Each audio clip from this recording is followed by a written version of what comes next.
What do we know about Delta? Most importantly is that when you look at this graph, looking from left to right, the further the right you go, the faster the disease spreads. You go from top to bottom, the low is less lethal, at the top of the graph is most lethal. So top right, spreads fast, kills. Over here on the left, spreads slow, kills. And then you can sort of see the graph there. So Ebola doesn't spread fast, but it is highly lethal, right? So, and then measles, not highly lethal, but definitely does kill people. One of the most contagious agents that's ever been around man, okay? So the gray bar here in the middle is the original version of the coronavirus. Each person who is infected would infect 2 or 3 other individuals. Probably about 3 is the number that seems to be most accurate. The Delta variant, each person who's infected can infect about 7 other people. So if you do the math, 3 times 3 times 3 is 9, 7 times 7 times 7 is, right? That's smart. Yeah. We don't math. So now you're talking about Numbers are hard. now you're going from single digits to 100, right? So those small, this is one of the reasons why this is happening so fast, is because once one person infects another, they're probably infecting 6 or 7 people. Those 6 or 7 are infecting 6 or 7, and you can see how that goes very quickly. That's why this happens so fast in communities. It's shifted also up a little bit. We're still learning, but there's some emerging data that certain populations, it seems to be more lethal. It certainly seems to be affecting kids more than the earlier strain. So that's still a little bit unknown, but it definitely is spreading faster. There's probably been some awareness of this Provincetown outbreak that people heard about where vaccinated people got ill. And that was one of the things that led the CDC to say, with the Delta variant, even with your vaccination, even vaccinated individuals inside a public gathering should wear a mask, a face covering. What's important is to look at the details. So there was about 60,000 attendees at this particular event that was studied. 57,000 were vaccinated, 3,000 were not vaccinated. So far more people, 750 cases in the vaccinated group, 250 cases in the unvaccinated group. 750 over 57,000 is 1.3%. 250 over 3,000 is 8%. So, do some people who are vaccinated get infected? Yes. 8-fold risk less than if you're unvaccinated. So, can you still become infected? Yes.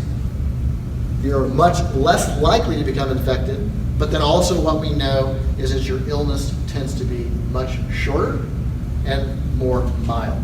So there is definitely some issue or some value for vaccination in this just becoming infected. This is showing you a graph. I won't go into detail about it, but you'll see that they separate. The green is those who are vaccinated, and the graph from left to right is time. So who clears their symptoms and virus sooner? People who are vaccinated. So this also contributes to how long you feel ill. I talked through all of those, so I will skip that, and then I want to spend a moment on vaccinations. So where we currently are in the United States with vaccination coverage is this bar on the right side where it says United States. 81% of 65 and up are fully vaccinated. That's actually creeping up a little bit. 62% of greater than 18, and then 12 and up, 59%. As a whole, 51% of the population is fully vaccinated. Okay? Not bad, but not really where we need to be. When we look at communities to see where there's not as much transmission, their vaccination rates are 70% or more. So that's why the 70% fully vaccinated is an important target that we look at, because that's when we can really begin to sort of diminish the amount of spread that's happening across the communities. In Tennessee, that fully vaccinated of greater than 65 is 75%, but of all ages is 40%. And in Montgomery County, it's about the same at 42% of all ages, but 81% of greater than 65. 65. What's good from my standpoint is over the last couple of weeks, these numbers are starting to change fairly quickly. So we've had a lull in vaccination rate, which is what you see in that graph over there on the right, and now we're starting to see a new uptick to have more and more people vaccinated. So these numbers are changing rapidly for the better. Why do we want people to become vaccinated? Protect yourself. Vaccines reduce the risk of infection, doesn't eliminate, they reduce the risk. They certainly prevent hospitalization and death, and I'll show you that in a moment. And it also helps protect others. So masks do two things. If I'm infected and I may be shedding virus, I can stop spreading the virus at the mask and not spread it to someone else. They also help prevent virus from coming in contact with me. The most valuable part of that equation is for those who are asymptomatic shedding, stopping shedding a virus. The mask works best that way than it does the other way. Both ways together, better yet. So that's one of the reasons to ask everyone to mask indoors. There's a lot of confusion often around why do we vaccinate people, not only just COVID, but in general. Rarely is the reason to fully prevent infection. If the spectrum of disease is being mildly asymptomatic or mildly symptomatic or asymptomatic all the way over to death, and I can only pick 3 things of that spectrum to impact, what do I want to do? I want to prevent death and severe illness. So that's where we focus what's the effectiveness of vaccines. If they can prevent severe illness and death, that's really better for everyone all the way around. These vaccines are incredibly effective at preventing hospitalizations and death. What we know now, more than 95% of hospitalizations are unvaccinated people. 97% of the deaths are unvaccinated people. So, can you still get a mild infection after vaccination? Yes.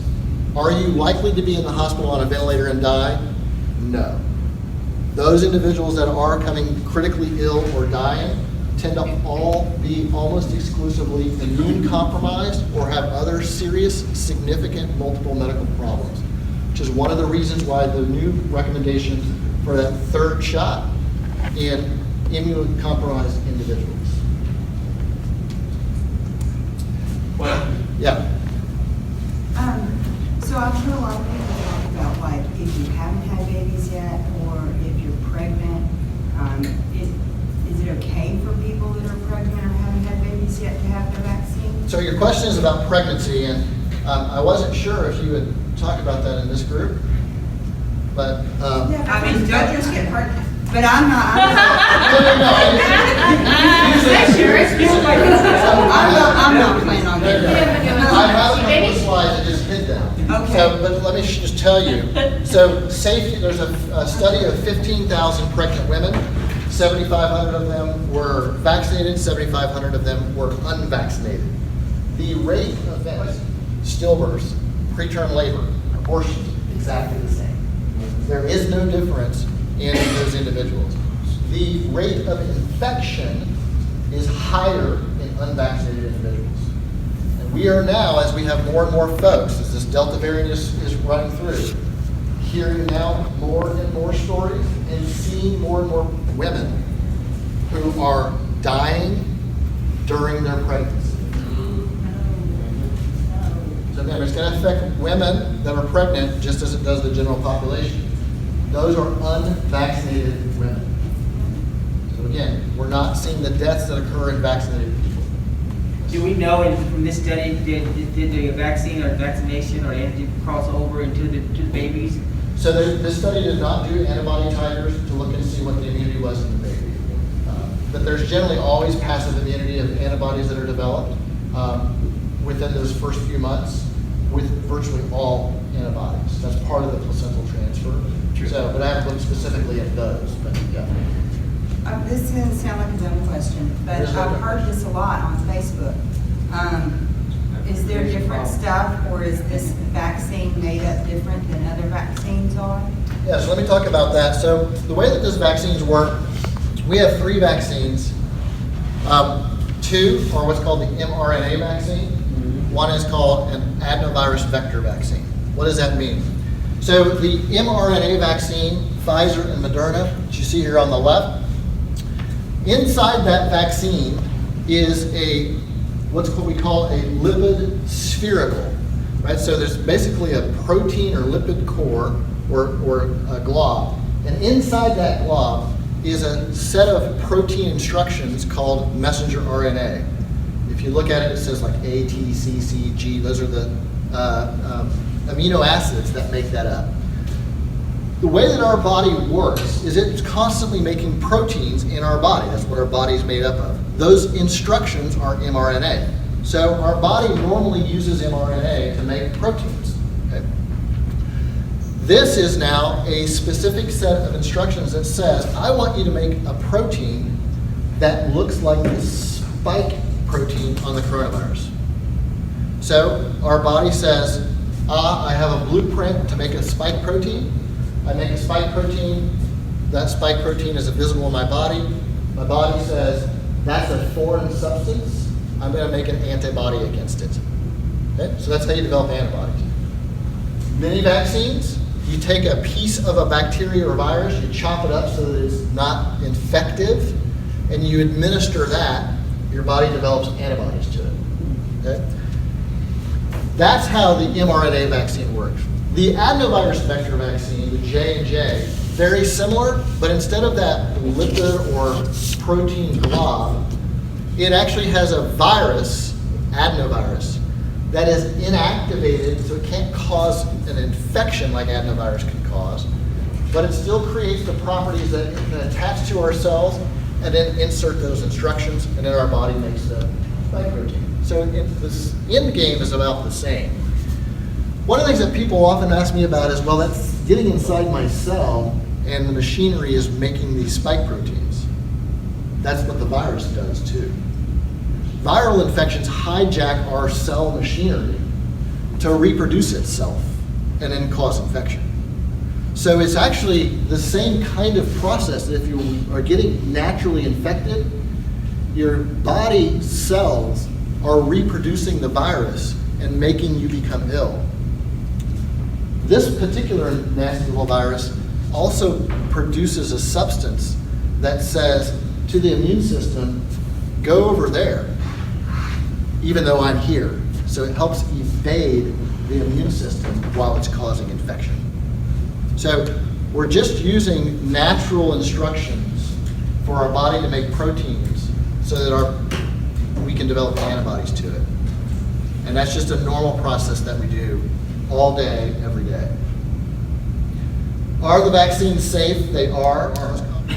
If anybody's had a shingles vaccine or a pertussis vaccine, arm hurts. That's kind of the most common side effect that we see. In some folks, they can feel a little more sick, fever, tiredness, achy. You're not infected. That's your immune system revving up, creating those antibodies. And that is a good sign. We like to see that because it tells us that your immune system is revved up. Many of the symptoms that people experience from an infection is not the infected material. It's your body's response to it. That's what the fever is, for example. That's your body's response to try to fight the infection. So I'm going to skip a couple slides because I think one of the things that always the question is, do they work? Everything is a matter of relativeness. Right? So is anything 100%? Does anybody think anything's 100%? The answer tax. Yep. Well, tax is not necessarily based upon your approach. Everybody's in October, Ben, if you want to. None of us are getting out of this alive. None of us are getting out. So nothing. What's the best we can do? So this is looking at people who have disease, and the left, in the middle is hospitalization occurrence, and on the right is death occurrence. The green bar are people who are unvaccinated. The blue bar is people who are vaccinated. So, do in disease, hospitalizations, and deaths still occur in people who are vaccinated? Yes. Which graph would you like to be part of? I like blue. The one that has a high rate or the one that has a low rate? Right, so that's what vaccines are doing. You can reduce your risk of hospitalization and death by 25-fold with vaccination. Is it zero? No, because nothing is certain. And everybody has different reasons why they may develop a more robust immune response than others. But you can reduce your risk significantly of becoming seriously ill or dying with vaccination. So we know that that's what occurs with these. Sir, Yes. is it an inevitability that the majority of us will at some point get COVID, whether we're vaccinated or unvaccinated? Potentially, yeah. So my response to that is it may be. I would rather take my chances of becoming sick after being vaccinated and have a mild or little illness, right? So can I still become infected? Yes. My risk is significantly low to start with.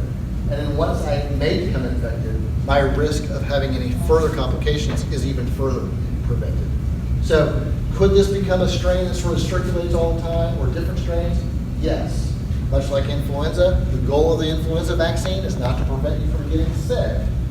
It's to prevent you from being in the hospital and dying.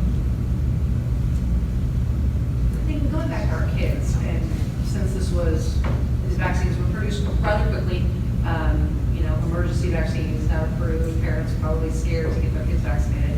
Is it considered safe now for our kids? I do, let me take 1 second and I'll come to your question because I have that slide. There's often a question about natural immunity versus immunization.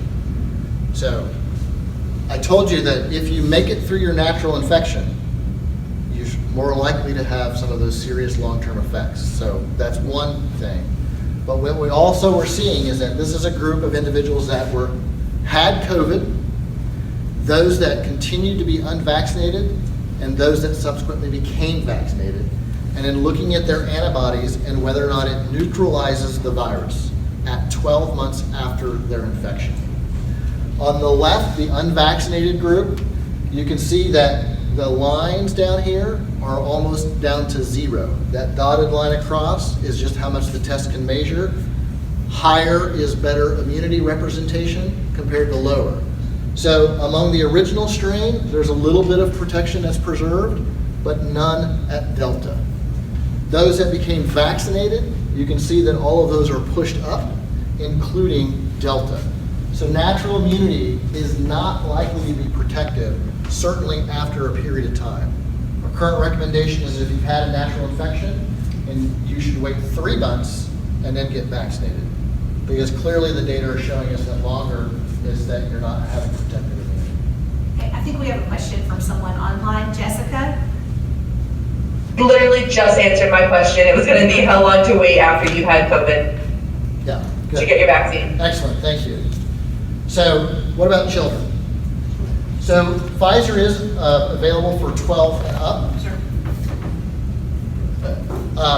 And probably here in the next few months, we'll have the data on the 6 months and beyond. So the question always is often about FDA approval. The FDA approval process usually works like this. I develop a drug. I do it in a small group of individuals to make sure it's safe. Then I do it in a larger group of individuals to see if it's effective. And then often I do it in a larger study to say, what does this mean on a broader population basis? So these vaccines went through that process. Each of the vaccines had more than about 25,000 participants. So within the study standpoint, those were fairly large for drug trials. Many drug trials have a few thousand patients in them before they go for FDA authorization. Once you then complete those studies, you submit data for the FDA. The FDA then is using that time to also say that original group of people who were in the study, what happened with them at 3 months, 6 months, and a year. After that, then FDA grants approval. So you can see that in many cases, the most you may have is about 10 or 15,000 people that have ever had a drug study before it becomes available to the market. In the United States alone, we've given over 300 million doses of vaccine. So more than 168 million people have received the vaccine. So our ability now, as we're actively continuing to do surveillance, to understand small risks that are occurring with the vaccines is far beyond what we would get through a normal FDA approval process. We would never have as much information about the vaccines if we were just doing the usual FDA process. So that's the reason why folks like me say, I'm more comfortable with this now because the hundreds of millions of doses that have been administered across the world, we're able to detect infinitesimally small side effects and risks that are occurring with the vaccines on a scale that we would never have known if we didn't have emergency use authorization. It would only be years later before we figured that out. So that's why the fact that these, even though this is an EUA or the emergency use authorization, does not give us pause on the safety and efficacy of the vaccines. Does that answer your question? And now Yes. we're seeing that you've got, as you say, over 300 million people vaccinated, or vaccination doses with over half the country vaccinated. You have your test bed of data saying, okay, this thing works. And You it's- are exactly right. So I guess I have Yeah. a disconnect on why the bureaucracy is still. It's just the process. So for usual authorization or approval They get paid more money. of a medication, that's the process. There is a process for emergency use authorization that was used for that piece of it. So it's really just continuing to follow the usual process for two reasons. One, that's kind of what they do, right? That's, it's hard to sort of do things different than what's normally done. So it's okay to let people die who are hesitant because the FDA won't approve it, but if they prove it, we can get another 25% of the country vaccinated. Yeah, I mean, I think that's why sharing the data are important, is because I wouldn't want people to wait just for the approval, because But there are we people. already have, there I know are. them. I know. Yeah, there are, you're right, there are. But the reverse of that, I think, would also occur, is that if they did it faster, then people would be concerned that they cut the corners and didn't follow their usual process, and then that would be a different group of people that are saying they're hesitant. So I think it's sort of a lose-lose to a certain extent on that, and the FDA has been stuck in that sort of position, I think, forever. Drug companies may come up with a drug treatment, like for rheumatoid arthritis, that creates relieving of people's pains and manages their symptoms, but then it takes too long to get to approval. So if they push something through fast, and then all of a sudden they find out that, oh, they didn't have enough data to realize that it causes significant cardiac events in people who are taking it, then they were pushed too fast. So they kind of get into a lose-lose sometimes in how they sort of work their process. And it's, The FDA recalls drugs and medical treatments all the time. yeah. And that's largely found in malpractice or other kinds of issues that happen when implants fail or something else. Yeah. And they withdraw their approvals and pull things off the market. Same thing can be done here, couldn't it? It could, I don't have an answer for that. That's the federal government, that's where they are. We expect that those approvals will come in the next few weeks, actually. So where are we headed? Because I was gonna, the next question was gonna be about mask wearing, because I'm awful with my stuff at the bottom of my purse. I'm like, why do you have rules about mask wearing? I But, hate masks. I hate masks. well, no, I'm bad, I throw it in my purse, Yeah. I'm eating well, and then I dig it out. You don't wanna go in the bottom of my purse. But, I do not, you're The right. thing that I was gonna ask about was, I was in another meeting, and they were talking about vitamin D. Yeah. And they were talking about how black people don't absorb the vitamin D in the same way that we do, and it can make them more susceptible. Is that true, or is that a wild tale? Well, so there's probably some truth in vitamin D, as it can be beneficial. It's definitely beneficial in immunity. Is it, if I give vitamin D, it helps you treating your COVID? No data to say that that's the case. Relative to broader health issues that you're describing among African American population and Caucasian population, I think the vitamin D piece is just a piece of a story of general health disparities that occur and the more complex comorbid conditions that many African Americans have because of lack of adequate, consistent, equitable health care. So this COVID has really sort of uncovered for us what we've always known, but sort of threw the covers completely back of the inequities that occur within the health system, particularly managing comorbid conditions in African American and Hispanic populations compared to Caucasian populations. That's probably the bigger story with the vitamin D piece, as opposed to just skin color or melanin content related to vitamin D absorption. There really isn't anything you can do to boost the immune system. Okay? You should be nutritionally balanced so that your immune system functions normally. But taking supplements and things won't boost immune system per se. So we should have adequate diet and balanced nutrition in order to ensure that we've got appropriate levels of vitamin D and everything else. I do not advocate people people to take super doses of vitamin D. And the reason for that is within vitamins, there are things called water-soluble vitamins and fat-soluble vitamins. What that means is, where does the vitamin go? So when you take excess amounts of a fat-soluble vitamin, it accumulates in your body. And you can get toxicities from some of those. A, D, E, and K are fat-soluble vitamins. I'm glad I asked that question. If you take water-soluble vitamins, take my super doses of zinc and vitamin C, you can find it in the toilet when you urinate. You can only absorb so much, and what's water-soluble then goes into the urine and is excreted. So super doses of vitamin C, zinc, and those things is really expensive pee. Awesome, thank you for doing that. I think this, Mary has a question, sir. And then, yeah, my question is back to the children, and especially since we've just started back to school and everybody is acting a fool about mask mandates. But if a child has had COVID, where do they stand as far as building their own immune system? Because, I mean, my granddaughter had COVID, but she's under 12, so she's not even eligible for testing, for the vaccine.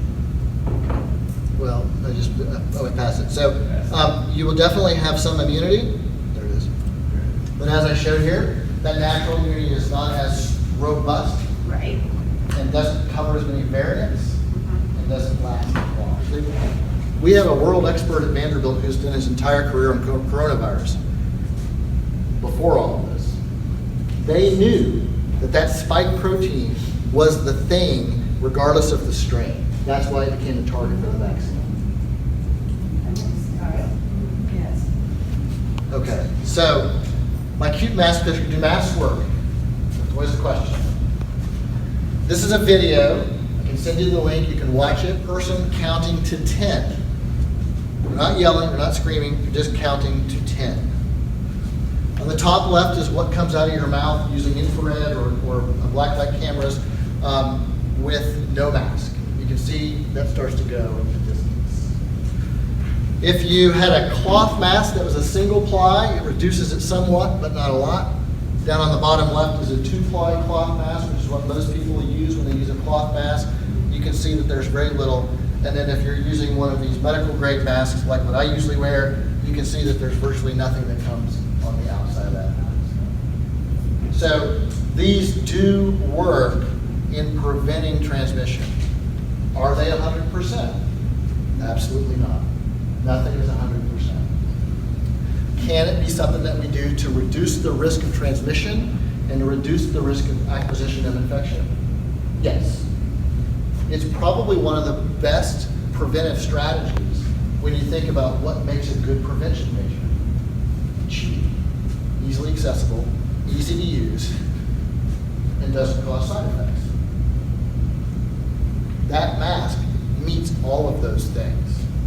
And so that's one of the reasons you hear us as public health folks say masks are really important, is because it's such a cheap, easy thing to do. Is it 100%? No. But can it reduce the risk of transmission that's occurring in the communities? Yes. And we have data to show that. I like to think of this as, how do you layer? I look around the room, there are folks here that remember cars before seatbelts. What was the first seatbelt that came across? A lap belt. When they had a shoulder belt, the first ones, right? You had to connect the shoulder belt to the lap belt. It wasn't all one. Some people thought, oh, the shoulder belt's supposed to be better. I'll just wear the shoulder belt. Is that how it was designed? No. If we knew that didn't work, we needed to layer the two together. Then airbags came. Anybody remember the conversation around airbags? Do I still need to wear my seatbelt? I got an airbag now. The answer is yes. Why? It's a layer of protection. So in car manufacturing is a good analogy for me, is we have crumple zones, energy absorbing components of the car.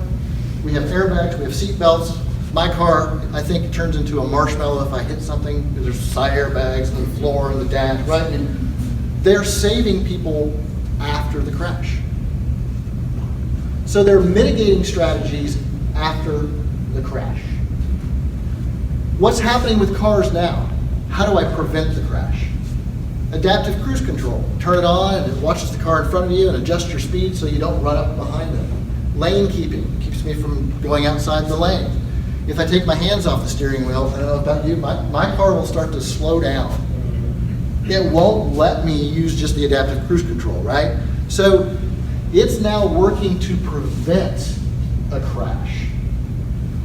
Those are layers of protections. We didn't take any of them away, we keep adding, because we know that as we put those things together, we increase the safety by preventing a crash and then reducing the risk of harm once a crash occurs.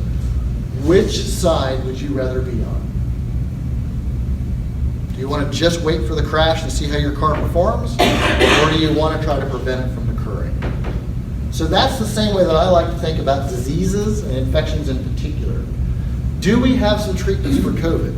Yes. None of them are really all that great, but we have some. Do we have prevention measures for COVID? Yes. They are far less risky, more reliable, and more readily available. So the right side, things that we know we can do to prevent. Vaccination, the top of the list, keeping our distance, which for people who are introverts like me is really great. Washing your hands. We don't talk enough about that. I carry one of these or something with me everywhere I go. Washing your hands. Surfaces, don't worry about the surfaces so much. If you touch a surface, wash your hands. I don't really care what happened with the surface if I can wash my hands or decontaminate my hands.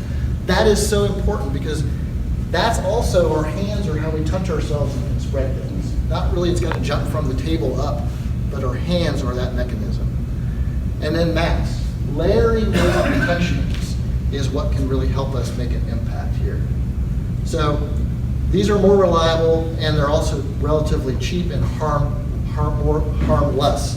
And it really always reminds me of the old saying, right? An ounce of prevention is worth a pound of cure. So if we focus on the prevention, we don't have to worry so much about what are the treatments.